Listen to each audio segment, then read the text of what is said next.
بسم الله الرحمن الرحيم نحمده ونصلي على رسوله الكريم.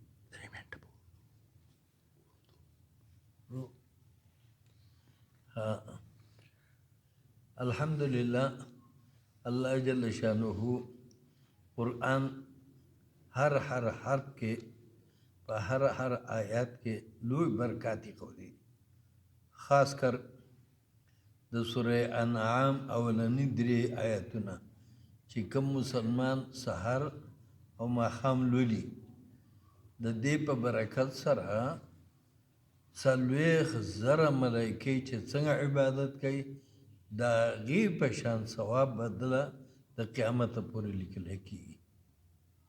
دویم که شیطان د ده سره څه مکر فریب کول غواړي نو ملایکې د داسې ګروس سره چې هغه بني آدم او پیریان نشي اوچتولی دې شیطان راواچوي چې دې انسان د هغه په منځ کې 80 پردې ولګي. او دریم د قیامت په ورځ به الله جل شانو ارشاد فرمایي زما بنده دا حوض کوثر اوبه وڅښه د سلسبیل په اوبو ولامبه د جنت میوې خوره د عرش په سوري ګرځه ته زما بنده زه ستا رب یم.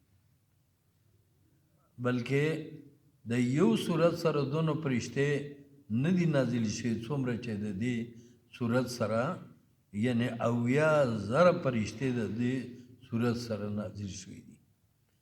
دویم دا صورت چې څوک په سخت بیمار باندې دا ووایي او اوبه پې دم کي مریض پې دم کي الله تعالی هغه مریض ته شفا هم ورکوي.